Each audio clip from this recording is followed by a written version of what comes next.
Buenos días. Siempre es bueno estar acá en Argentina. Me gusta mucho venir acá. Creo que los brasileños, los argentinos tienen muchas cosas en común. Creo que solo el fútbol es un poco crítico, ¿no? Pero en los demás temas tenemos muchas cosas a compartilhar y compartir. Bien, hoy voy a hablar un poquito sobre pontos críticos em processo de fabricação de alimentos balanceados. Pero antes de fazê-lo, gostaria de parabenizar também a Biofarma por la organização desse evento, não? Que é muito interessante, não? Está muito bem organizado e também pelo tamanho. E quero parabenizar também por incluir em las discussões da cozinha.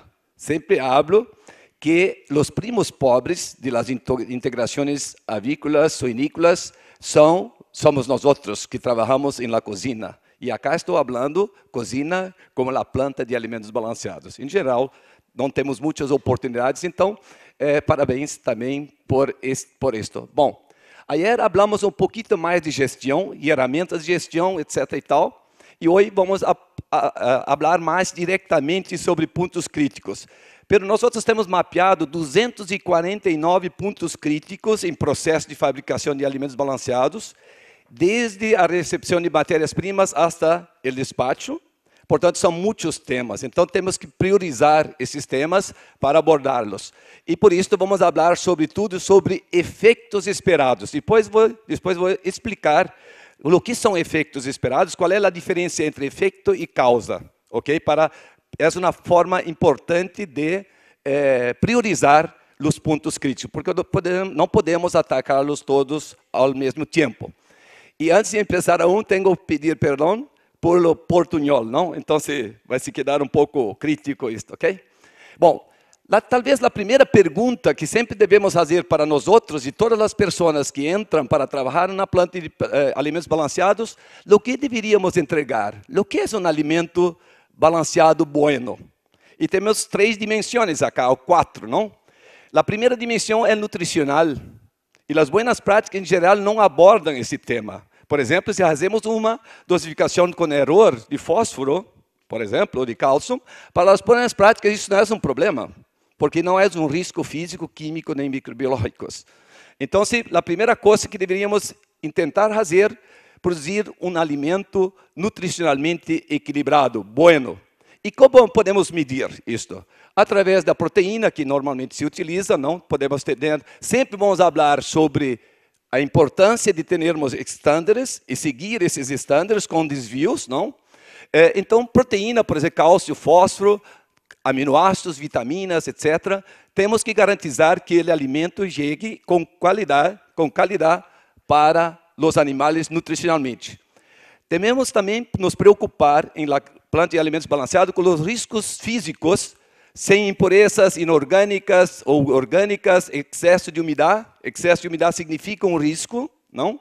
Então temos que reduzi-la hasta que tenhamos uma condição favorável. Mas também temos que nos preocupar com as características físicas sob o ponto de vista nutricional. Então, se temos em molienda, o DGM, desvio estándar entre partículas, PDI emperitizado, percentual de finos, e aí vai, ok? Também temos que nos preocupar com os riscos microbiológicos. Aí esses 3 últimos estamos falando sobre a inocuidade do alimento. Então, bactérias e fungos totais, podemos trabalhar como regra geral, menor que 10 na 4, 10 mil unidades formadoras de colônia por grama de alimento, ou enterobactérias em 10 ou 1000 unidades formadoras de colônia. Por lo tanto, percebemos acá que o alimento é uma coisa muito viva. Temos muitos micro-organismos naturalmente em el alimento. E como vamos controlar os críticos, não? Então, temos que cuidar muito de atividade de água, etc. Vamos falar um pouco sobre isso. E salmonela ausente ou negativo, sobretudo as salmonelas mais perigosas para os animais e também para os humanos, não? E os riscos químicos, micotoxinas, dioxina, não? Tivemos este ano, a primeira vez em Brasil, devolução de containers e containers de carne por problema de dioxina, a primeira vez. E sempre, às vezes, olvidamos isso, mas esse risco existe. Então, dioxinas, metais pesados, pesticidas. Quando pesamos princípios ativos, temos que cuidar para não dosificar demais, porque se ponemos demais medicina, é tão malo quanto quando ponemos de menos, não? Então, temos que cuidar muito com os fármacos. Então, esse é o que devemos buscar, entregar em el final a la granja, em el comedero, um alimento de qualidade. E um alimento de qualidade significa isto. Não vamos falar acá, como falamos ayer, sobre custos e sobre outras coisas, sobre produtividade, enfim. Vamos falar hoje solamente de qualidade de alimento. E sempre quando temos uma coisa para entregar, precisamos perguntar, a primeira coisa, quais são as variáveis críticas para os objetivos críticos? As variáveis críticas com que lidamos na planta de alimentos balanceados são as fórmulas, as receitas e as especificações. E aí começa o primeiro problema que eu miro, em geral. Em geral, as plantas, as pessoas que trabalham em las plantas de alimentos balanceados não conhecem exatamente quais são as especificações sobre os quais o nutricionista formulou o alimento. Por exemplo, qual é o erro de dosificação que podemos ter? Qual é o DGM e a variabilidade do DGM e assim adelante. Matérias-primas de qualidade. Matéria-prima de qualidade, o que é? Uma matéria-prima que está dentro da especificação. Portanto, definir bem claramente as especificações e cumprir as especificações é fundamental para que se tenha um alimento de qualidade. Depois vamos falar sobre processos, e hoje, ayer falamos sobre pessoas e sistemas de gestão, hoje vamos falar um pouco sobre processos, os pontos críticos principais que temos em plantas de alimentos balanceados. Para quê? Para que tenhamos um alimento seguro, sem riscos físicos, químicos, microbiológicos, adequado nutricionalmente e pelo menor custo possível. Não o menor, pelo el mejor. É muito diferente menor custo e melhor custo. Há uma diferença muito importante e uma confusão, em geral, sobre isto. Então, se para entregar esse alimento dentro das especificações, temos que ter, a primeira coisa, ter especificações para matérias-primas. Isso, em geral, as empresas têm. Temos que ter especificações para o alimento terminado. Em geral, as empresas têm. Pero o que normalmente falta é ter especificações para os processos. E quando temos, em geral, não são tão bem gerenciados ou gestionados. Há muita variabilidade. Quando miramos os 3 últimos meses o que ocorreu em los processos, miramos que há uma grande variabilidade. E um processo de qualidade é muito sencillo. Como avaliamos se um processo é de qualidade ou não? Por sua variabilidade. Ok? Então, se há grandes variabilidades, vamos a ter problemas em el campo também. Vamos generar variabilidade em el campo. O que são especificações, então? São estándares e desvios. Não é solamente ter um estándar, por exemplo, granulometria DGM, 800 micras. Mas também temos que poner os limites de variabilidade. Então, sempre um estándar bueno é um estándar que tem um número, pero também identificar a variabilidade, que devem ser cumpridos em la planta, pois foi a partir desses estándares que o nutricionista formulou o alimento. Se não cumprimos, e esse é o problema, já vamos falar sobre isto. Por que, em geral, não conseguimos entregar o alimento dentro das especificações, como miramos? O primeiro problema, e é um problema geral, México para abaixo, em geral, o maior 50% das vezes que não entregamos o alimento dentro da especificação é um problema de projeto, não é um problema de pessoas. Os projetos não são, os processos não são capazes de entregar o que a nutrição necessita. Por exemplo, balanças mal diagramadas e não são capazes de pesar com precisão de mais ou menos 1% de precisão. Então, se as balanças não têm capacidade para entregar alimento ou pesar as matérias-primas dentro de uma especificação, a melhor pessoa e a pessoa com a melhor vontade não consegue pesar com precisão. Então, temos que ter esta coisa, então, em geral, mais de 50%, o motivo por que não entregamos o alimento dentro da especificação é incapacidade de los procesos, del molino, de la mezcladora, enfim. O segundo é que nós não gostamos de medir.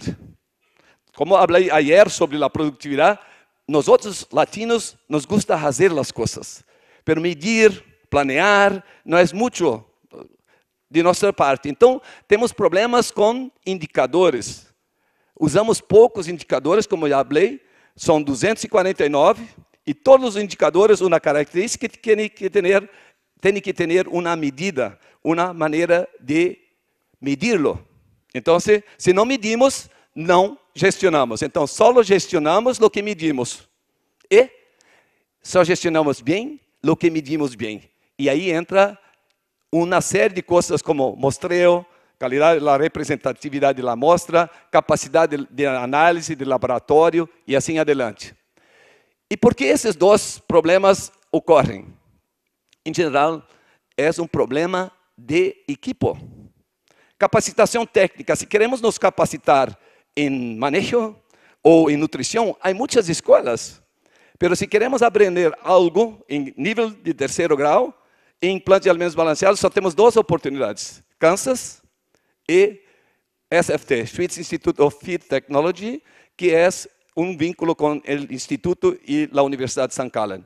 Então, é o primeiro problema, onde vamos estudar? E é complicado. Então não é culpa das pessoas que trabalham nas plantas, mas sempre falamos, sem conhecimento não podemos gestionar bem. E outra coisa é usar ferramentas de gestão adequadas para fazer o trabalho. Bem, também temos que ter um bom projeto. E aí entra toda a questão de diagramação técnica, balanceamento dos processos, baseado em la formulação, em las especificações, porque um molino para moler fino, por vocês que fazem alimentos para cerdos, querem moler fino, mas para quem alimenta aves, quer moler grosso, por lo menos quando não é pelletizado. Então, o molino é completamente diferente para moler fino e grosso. E muitas vezes compramos molinos, mas é completamente diferente. Mesma coisa na pellet. Dependendo, se queremos fazer alimento para lechones, por exemplo, é uma pelleteira completamente diferente do que para fazer para aves. Então, tudo isso temos que definir em el projeto. Se não, cuidamos disso. Flujograma sencillo, uma planta de alimentos balanceada tem que ser sencilla, não complicar demais. Nós outros, em geral, em Brasil é assim, em geral, no miro, na América Latina, nós complicamos para ser diferente. Uma boa planta é uma planta sencilla, poucos equipos, não muitos, mas equipos buenos. Em geral, temos para cada que necessitamos de transporte, por exemplo, temos 3 em plantas de alimentos balanceados por aí. Então, a planta tem que ter um flujograma, um layout bem sencillo para ter poucos transportadores, por exemplo. E layout operacional. Tenho que já comprar os equipos para mirar os pontos críticos, ter acesso às portas de inspeção, tenho que ter acesso para limpeza, tenho que ter acesso para mantenimento. E se não prevemos isto em el projeto, vamos a ter problema. Depois, ter projeto bem feito, NIRS. NIRS vai ser o futuro, não há dúvida disto. E NIRS, uma planta de alimentos balanceados é completamente diferente quando queremos usar NIRS ou quando não queremos usar NIRS. Necessitamos muito mais silos se queremos usar NIRS, economicamente falando. Em geral, os NIRS são usados como laboratório. A grande vantagem de NIRS é justamente com a segregação de las matérias-primas. Não adianta ter o melhor projeto do mundo se não temos os equipos que entregam. E aí volvemos para a América Latina. Temos poucos provedores buenos de equipos. Então, temos que ajudar a desenvolver empresas capazes de provisionar ou fornecer equipos de qualidade. A automatização é fundamental porque a automatização confere segurança e produtividade. E, finalmente, gestão de los processos e de las pessoas que já, como falei, não vamos entrar hoje. Bem, agora vamos entrar em la planta. A ideia é fazer um recorrido em la planta, pero a primeira coisa, quando definimos, temos 249 pontos críticos, com que vamos começar? Minha sugerência, está acá o custo do produto vendido. Em esse custo do produto vendido, temos o custo do alimento, o custo do cerdo, não? Quanto mais, então, como identificamos em cada processo os efeitos? Os efeitos, o que é um efeito de um processo?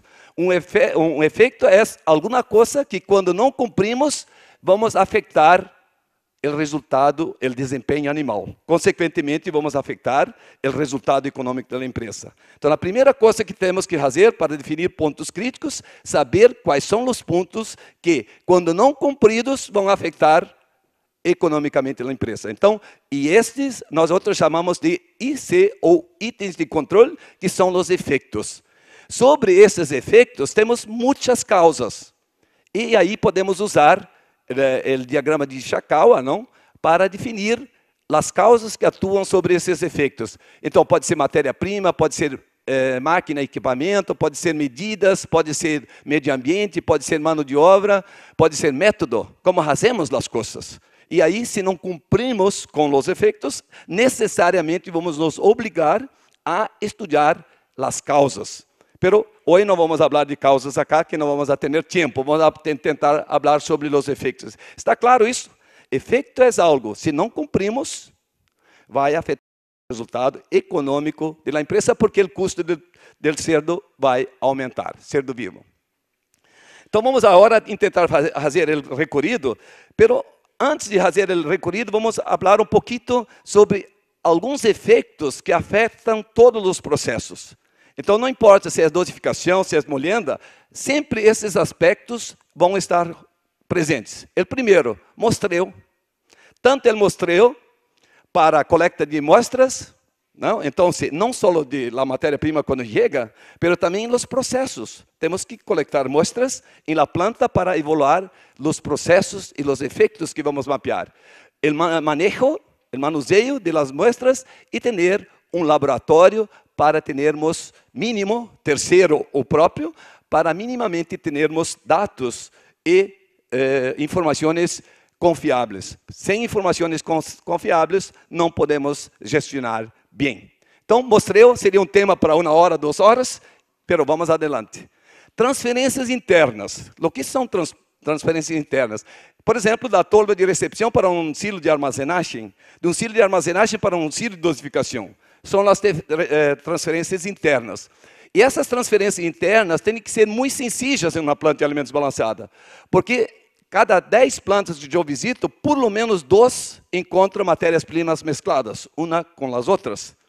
Não há mescladora, não há sistema de dosificação capaz de resolver, por exemplo, torta de soja mesclada com harina de penas, de plumas, ou maíz mesclado com harina de vísceras.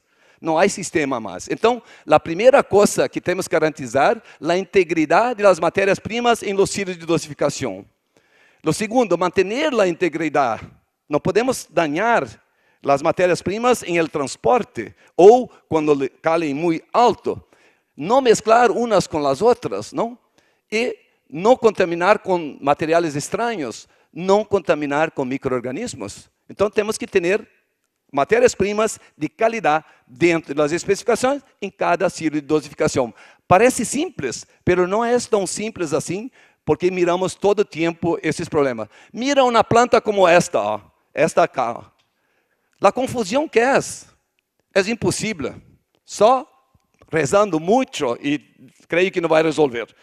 Por que complicar tanto na planta de alimentos balanceados? Então vamos ter um risco de contaminação. Temos que simplificar, não podemos fazer assim. Quais são os principais motivos que causam contaminação cruzada entre matérias-primas? Erro de acerto de ruta. Quando acertamos a ruta, se a planta é muito complexa e se é manual, temos uma chance muito grande de cometer um erro. Outra coisa, derrames, fugas em caixas de distribuição, em comportas ou em registros, válvulas. Podemos ter fugas. E como controlamos isto? Mirando, não? E temos que mirar. Sinalização e alarmas mal hechos. Em geral, sempre digo o seguinte, quando entro na planta de alimentos balanceados, se queda 1 hora, o que miramos em el painel de comando? Cada pouco sona o alarme. O que faz o operador? Cálate. Cálate. Não hace nada. Então, se não há a intenção e a predisposição de fazer ações corretivas, saque o alarme. Porque está sonando, está dizendo algo está errado. E aí empiezam as coisas, porque nós acostumbramos com as coisas e continuamos assim. Equipos não autolimpiantes é um outro problema. E critérios bem definidos e escritos para câmbio de tolvas. É muito comum encontrar plantas se mira o problema. Dizem, cambiar o silo de ayer, tinha harina de víscera, pero cambiaram durante a noite para harina de penas, pero não avisaram o turno do dia. E aí, em turno de dia, usam o silo para uma coisa, turno da noite outra, e solamente vão perceber o problema quando fazem o inventário. E pode ser uma semana, pode ser um mês, não? Então, temos que estar muito alertas para isto. Vetores de contaminação, esse é um outro factor, uma outra coisa que afeta todos os processos, que são 16 processos em plantas de alimentos balanceados. Então, o que queremos com os vetores de contaminação? O efeito esperado que não contamina ou recontamine matérias-primas e os alimentos de forma que salga fora das especificações que estabelecemos. E quais são os vetores de contaminação na planta de alimentos balanceados? Primeiro, o aire. Então, o aire tem que ser de boa qualidade. Qual é o aire? Qual é a condição do aire que tem em minha planta? Está cheio de micro-organismos? Está mal? Ou está bem? Porque o aire é um fator, e sobretudo quando peleteamos, o aire contaminado vai contaminar os pellets aún calientes em la metade do enfriador, vai inocular o alimento com micro-organismos que vão se desenvolver mais adelante. Outra coisa, água. Não se pode ter água em plantas de alimentos balanceados. Porque micro-organismos necessitam três coisas. Alimento, espera-se que tenhamos bons alimentos em la planta. Precisam de umidade e temperatura. Temperatura vamos a ter sempre. Então, o que temos que cortar é a água. E, sobretudo, a água livre também. Teremos que medir a água livre. Então, não pode ter goteiras, não pode ter infiltrações. E temos que cuidar muito com a água generada em los processos. Por exemplo, o processo de molienda genera de 0,4% a 0,8% de atividade de água livre. E como monitoramos isto? E quando pelletizamos, vamos añadir água livre. E temos que nos certificar que la retiramos depois. E qual é a estratégia que temos? E vamos falar um pouco sobre isso depois. Animais. Não se pode ter aves, muito menos perros. Em plantas de alimentos balanceados, gatos, não? Insectos e micro-organismos. Desafortunadamente não os miramos, mas quando tem insectos, podem ter certeza absoluta que vai ter micro-organismos. Então diz, está sob controle. É possível ter uma planta de alimentos sem insectos? Sim, e há muitas. Então, se tem insectos, podem dizer, há micro-organismos. E de forma exagerada. E as pessoas falamos um pouco ayer sobre isso, são fundamentais. As roupas, os materiais de limpeza, área limpa e área sucia. Se habla tanto de área limpa e área sucia, de cada 10 empresas que visito, só uma responde que é para ela. Digo, tem área limpa e área sucia? Sim, temos. Que é? Não sabe responder. E se sabe responder, o primeiro empregado que pido, não sabe. O gerente saber isso não diz nada. Quem tem que saber, a pessoa do piso, o que é uma área limpa e o que tem que fazer em área limpa é diferente da área sucia. Então, há às vezes muito discurso também, não? E falar um pouco sobre limpeza, porque sempre quando eu trabalhava em plantas de alimentos balanceados, dizia para minha equipe, vamos caminhar. Havíamos um treinamento de todos os empregados 2 vezes por mês, 4 horas. 2 horas eram práticas e caminhávamos dentro da planta de alimentos balanceados. E a pergunta era a seguinte: se você teria que comer o alimento hecho em esta cozinha, você se sentiria bem? Está bem para você essa comida? Se é não, temos que melhorar. Se eu não comeria, nós outros somos responsáveis por fazer o alimento para os animais. E lhes gusta como para nós outros comer bem. Então, temos que ter umas regras para uma planta de alimentos balanceada. Tem que ser limpa, então. A primeira regra para a limpeza é não suciar. E quando sucia, a primeira coisa tem que limpar. Não há como. Pero para não ensuciar, a descompressão de los equipos é fundamental. Porque não conseguimos motivar as pessoas a limpar o que em meia hora está sucio mais uma vez. Então, os equipos têm que caminhar devagar, têm que ter condições de descomprimir com filtros de manga ou com tuberia de descompressão, mas temos que descomprimir. Depois de descomprimir, tapar os agujeros, as frestas, para que o polvo não salga. E, finalmente, educação, treinamento, motivação e comprometimento das pessoas. A segunda regra, quem ensucia, limpia. Enquanto que vocês tentarem fazer, incluso em minha casa é assim, com meu filho, por exemplo, enquanto que mamãe vai limpar, meu filho vai sujar toda a cozinha. Mas quando tem que limpar, ele começa a não suciar mais. Então, essa é uma regra fundamental. Quem sucia, limpia. Evitar alimento parado, pontos de acúmulo. Então, todos os empregados têm que saber, se há alimento por aí, a primeira coisa é juntá-lo. Essa é a primeira coisa, o mais importante. E segundo, temos que também, em el projeto, cuidar da estrutura dos equipos, tem que ser bem acabado. Autolimpeza temos que ter em pisos, paredes, techos, ângulos adequados. Não? Temos que ter ângulos de 60 graus, por lo menos, para alimentos balanceados, para produtos em harina, para pré-mesclas, 70 graus de um ângulo recto, senão não vai fluir. Ausência de curvas e presilhas, de conexões, transições bem hechas, não? Para que não acumule produto. Eficácia do plano de limpeza, organização e desinfecção. Então, uma planta de alimentos balanceados tem que estar limpa. E isso depende do plano de limpeza e organização.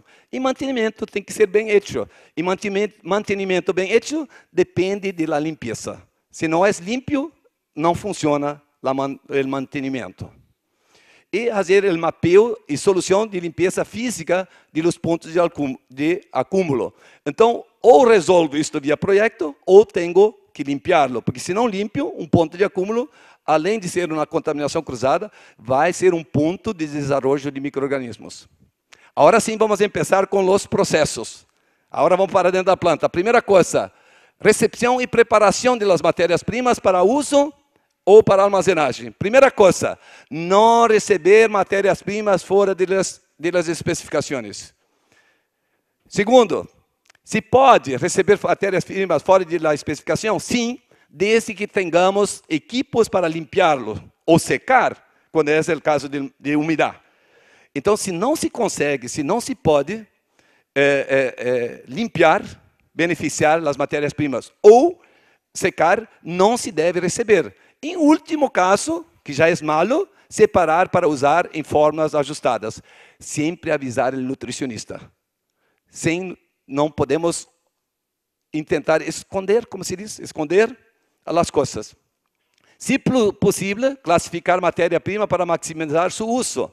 Separar por qualidade, separar maíz quebrado, classificar com mesa decimétrica, etc. Nós vimos como é importante no período de gestação, por exemplo, e também nos animais pequenos, ter um maíz de boa qualidade. Então, se a mesa decimétrica é muito importante para separar o maíz mais denso, que é mais nutritivo, tem menos micotoxinas e tudo mais. Então, separar, se é possível.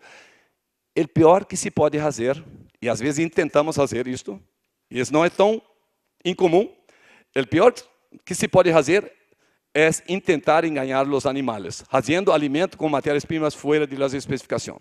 Não é possível.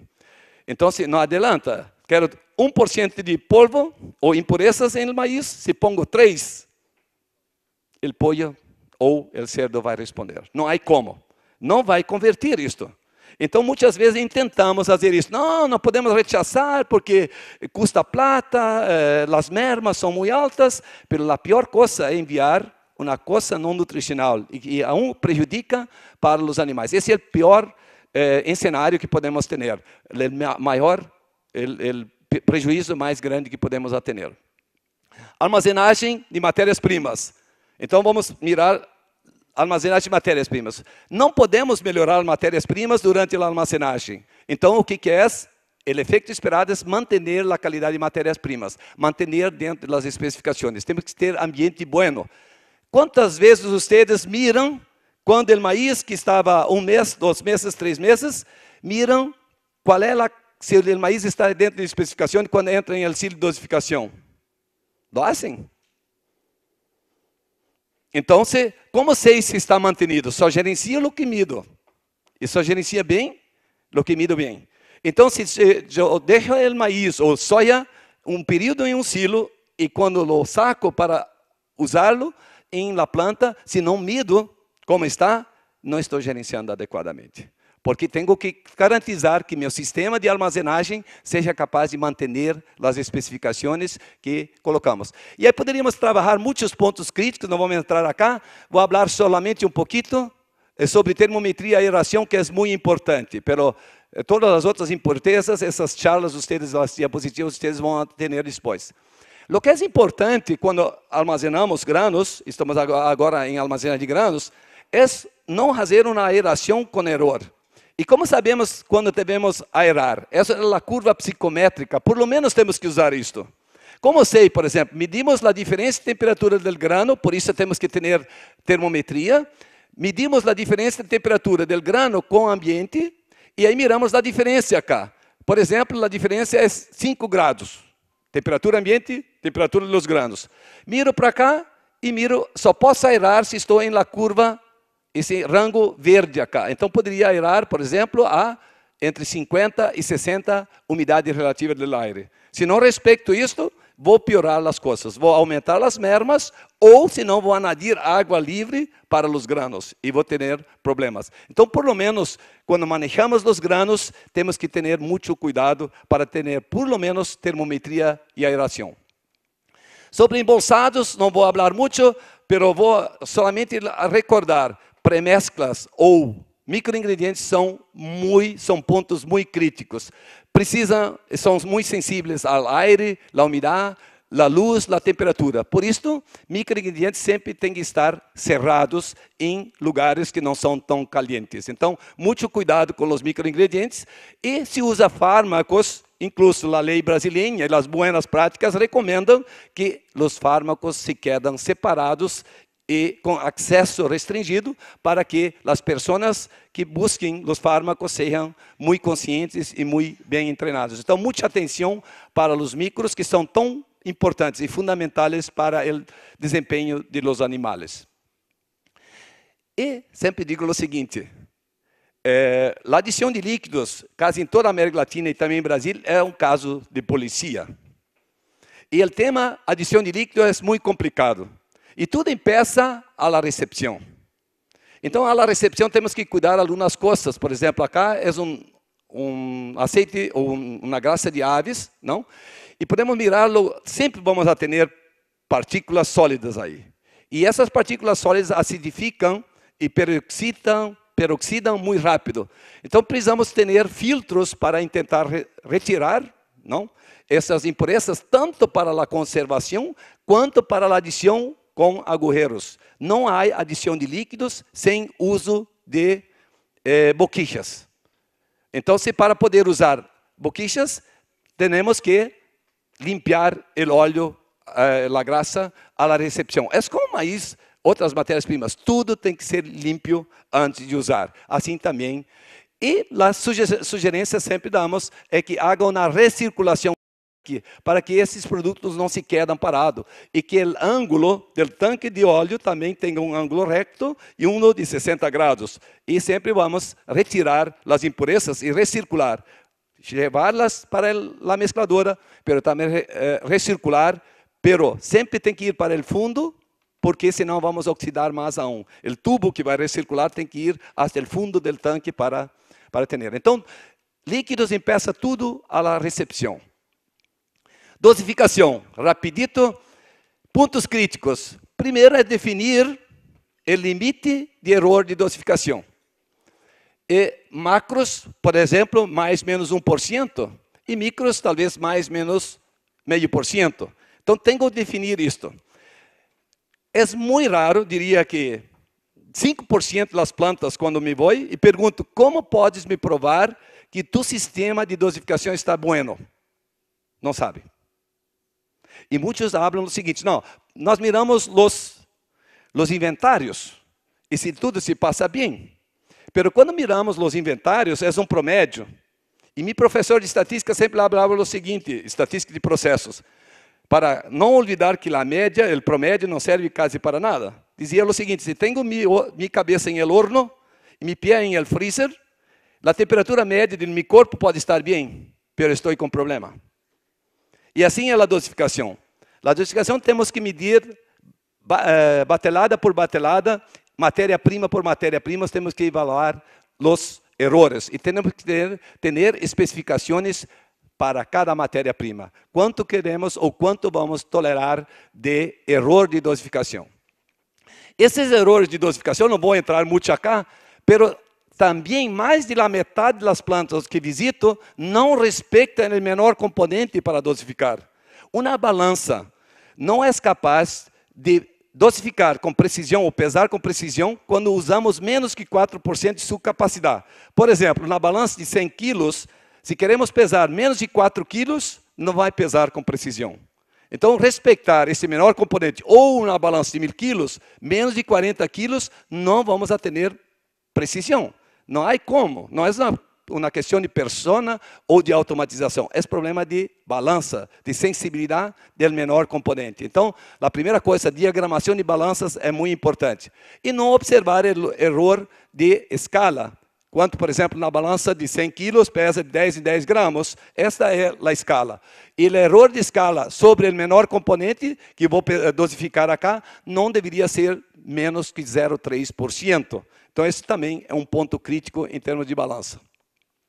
Temos que fazer os aforos, não vou entrar acá, há muitas maneiras de fazê-lo, mas temos que conferir se as balanças estão pesando bem. Não? E, finalmente, automatização com nível de senhas e contrassenhas. Quando há um erro de dosificação, para que as pessoas não possam continuar a produção. Precisam fazer uma ação corretiva para que o erro de dosificação não vá até o campo, porque aí temos a pior condição. Molienda, rapidito. Por que molemos? Os objetivos é para mesclar. Porque há uma confusão com relação a isto, não?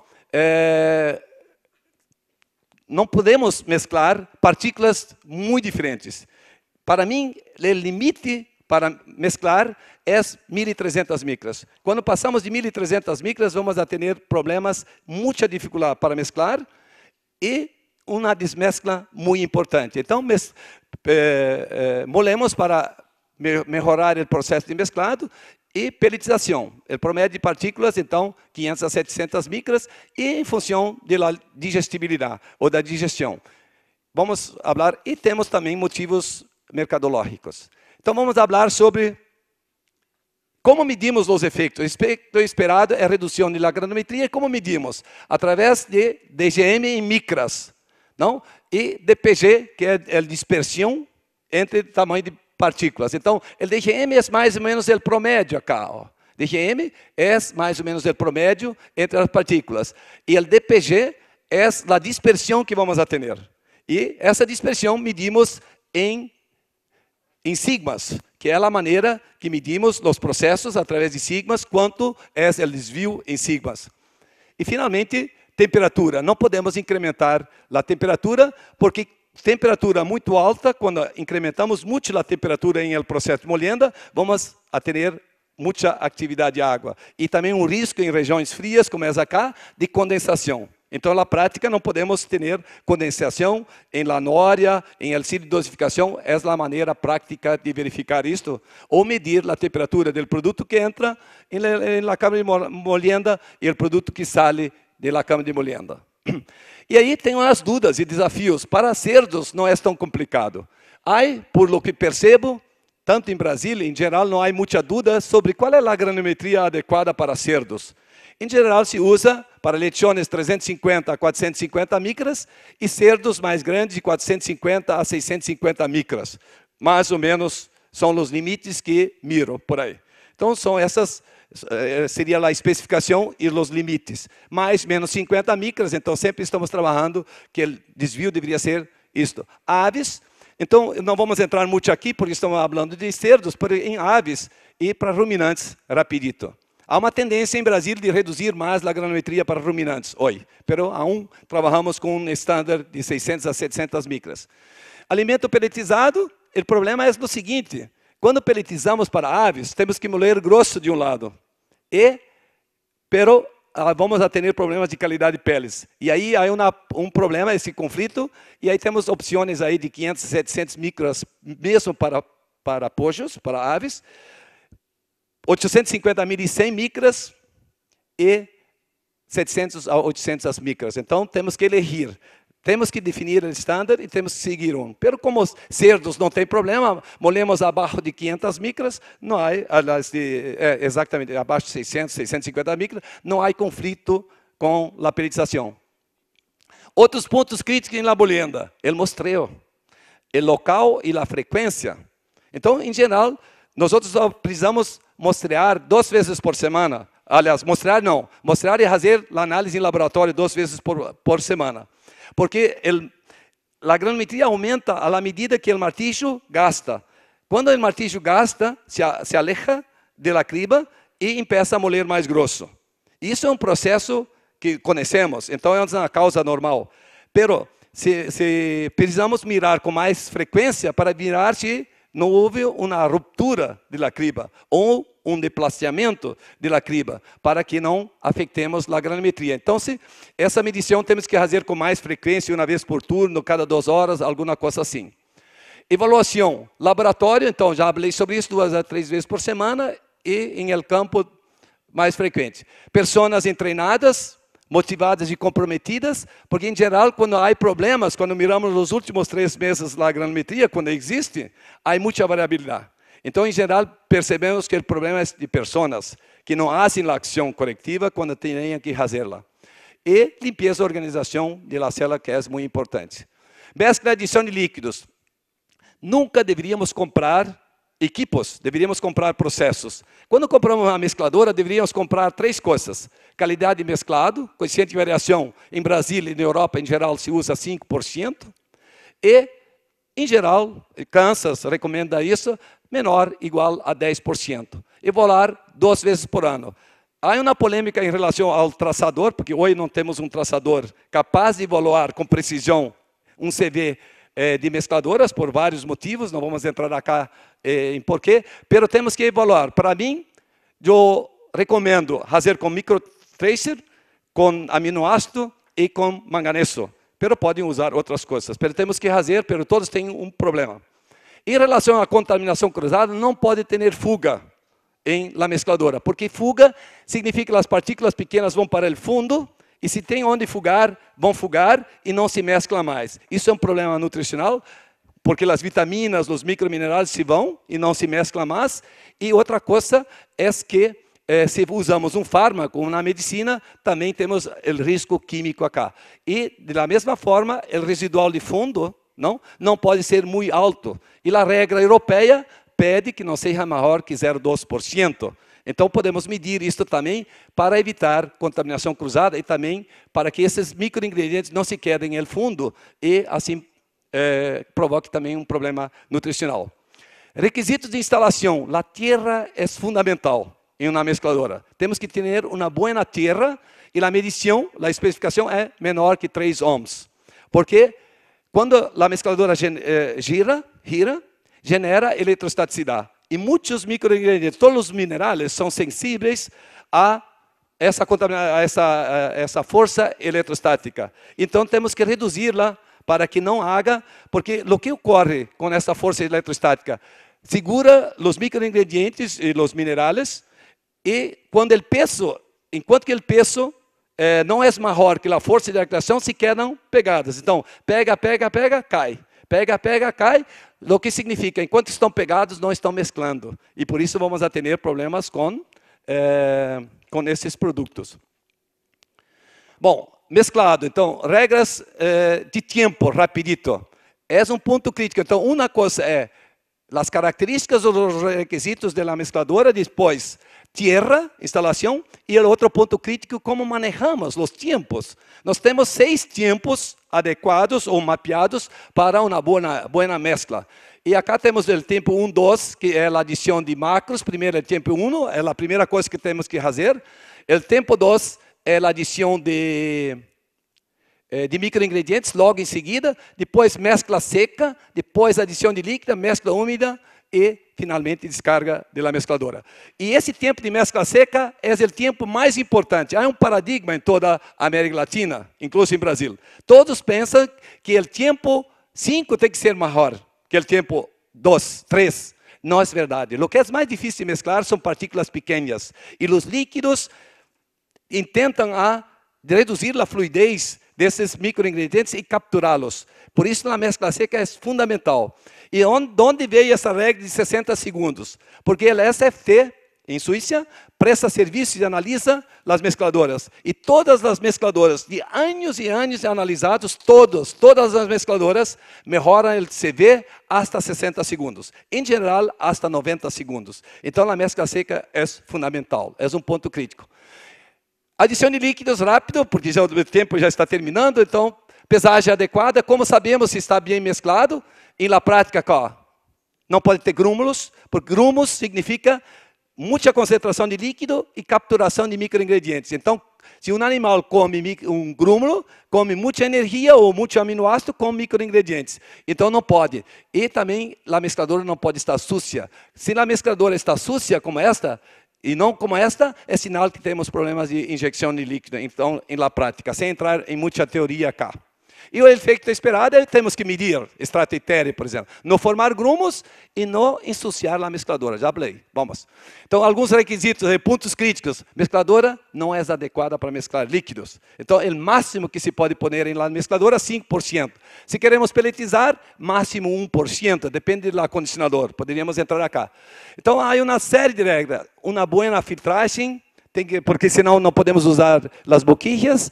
Temperatura adequada. Então, para líquidos, graxas e melaça, temos que estar entre 40 e 50 graus, melaça 40, pressão adequada. Então, graxas, azeite precisa pelo menos de 4 a 6 quilos. Se não tem de 4 a 6 quilos, não vamos ter uma boa chance de fazer o serviço bem feito. Uma distribuição adequada, calentamento adequado, não podemos adicionar menos que um litro, 1 quilo de líquido por tonelada. A mescladora não vai conseguir mesclar. Então, é muito frequente com colina. Há problemas nesse sentido. Injectar em ultraflujo, boquilhas adequadas, etc. É muito difícil. Eu tenho dezenas e dezenas de fotos. Não tenho uma foto que se pode dizer que há uma boa injeção de líquido. Então, é um problemão isso daí. Injeção de líquido é o segundo tema mais complexo em plantas de alimentos balanceados. Já vou terminar. Bom, pellets. Pellets é um tema, mi charla é de 8 horas, não? De preferência um pouco mais. É um tema muito complexo, junto com adição de líquidos. Pero o que queremos, os efeitos esperados, queremos uma boa durabilidade. E temos muitos problemas de medição nisto. Há um método solo, que é o método do professor Pefost, e muitos inventam outro método. Então, há muitos problemas de medições acá. Pero durabilidade é a resistência do pellets ao desgaste. Dureza para aves 2.8 a 3 e cerdos não pode ser muito duro, porque senão vamos molestar a boca de los cerdos e então vamos a ter problemas de consumo. E quando o pellets está muito duro, se a durabilidade é muito alta, temos que começar a medir a dureza. Se o pellets não é muito duro, a partir de 92 de PDI, temos que começar a medir a dureza. E percentual de finos, não? Porque finos, os animais, nem cerdos, nem aves, lhes gustam os finos. Então, temos que controlar para ter o mínimo possível. E aí estão os estándares, a saída do enfriador máximo 8%. E migalhas não se aplica. Outros fatores que não medimos, gelatinização e plastificação, que são importantes, e microbiologia. Por quê?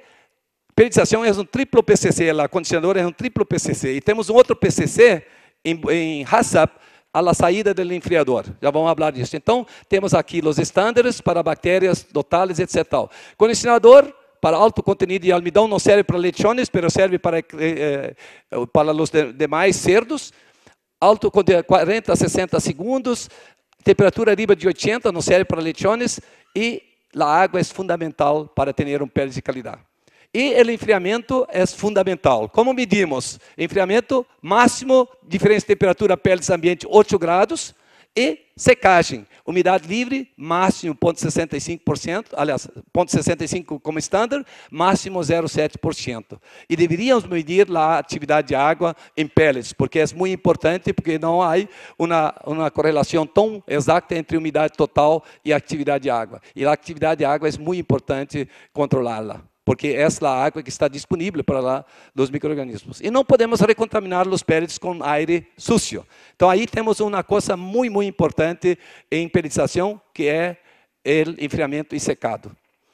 Bom, não vou passar acá, pós-pellets, vamos adelante. Vamos agora ao despacho. Qual é o efeito esperado em el despacho? É bem sencillo. O que queremos? Alimento certo e dentro das especificações, em las tolvas certas. Quer dizer, não podemos contaminar, ter alimentos mesclados um com o outro. É fácil falar acá, mas na prática. Caminhão, o que queremos? Transporte de alimento, efeito esperado, alimento certo e dentro das especificações, em el caminhão certo e em el compartimento certo. E a automatização para garantizar o alimento certo em el compartimento certo é muito importante a automatização da expedição. Despacho. E, finalmente, o alimento em la granja, efeito esperado, alimento correto ou certo dentro das especificações, em el produtor certo, em la tolva certa. Então, é sencillo falar isso, mas esse é o efeito, as causas temos que estudá-las, e são muitas, não? Para conseguir isso. E o que queremos entregar, como na primeira diapositiva, entregar alimento dentro das especificações, em la granja, pelo menos quem trabalha em alimentos balanceados. Opa!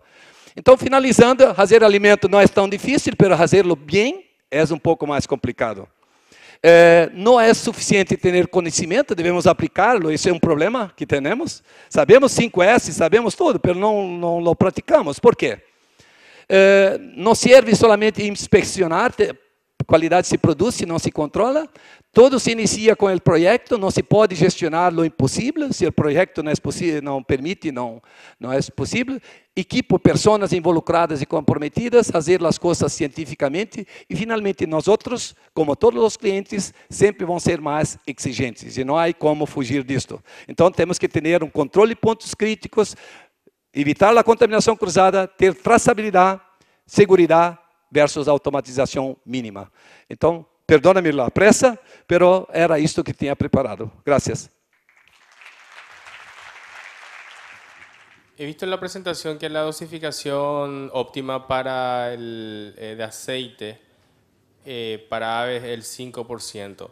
¿Cuánto es el mínimo permitido? Quanto é o mínimo de aceite que se pode usar na fórmula? Sim, na fórmula. Sim, isso se pode. Conosco alguns lugares que usam hasta 5, 6, 7, 8%. Pero em la mescladora não se pode passar mais ou menos, é uma regra geral, de 5%. Por quê? Quando passamos de 5%, vamos a ter uma grande chance de ter grumos, e temos que sempre medir os grumos. Se há grumos, temos que parar de adicionar líquidos. Então, há também um comentário rápido sobre isto. Melaça, glicerol e lecitina é impossível mesclar em uma mescladora. São outras fontes de energia, então, quando queremos usar esses produtos, temos que ter um equipo especial que se chama homogeneizador, e temos que ter um equipo especial. Então, se queremos ter mais, passei muito rápido, se precisamos mais que 5%, de líquidos possíveis a adicionar en la mezcladora, tenemos que tener el post-pellets. Buenos días. Con respecto a las mezcladoras y los diferentes tipos que hay, ¿cuál nos recomienda de acuerdo a su experiencia? Es muy interesante esa pregunta porque hay una diferencia muy importante, por ejemplo, entre la Universidad de Kansas y Europa en general. ¿Okay? Para mí, siempre digo lo siguiente, yo no hago equipos. Eu trabalho com processos e a mescladora tem que entregar 3 coisas: qualidade de mesclado, residual de fundo pequeno e não pode ter risco de fuga em la comporta. Se essa mescladora entrega essas 3 coisas, para mim, se é de cinto ou se é de palhetas, para mim tanto hace.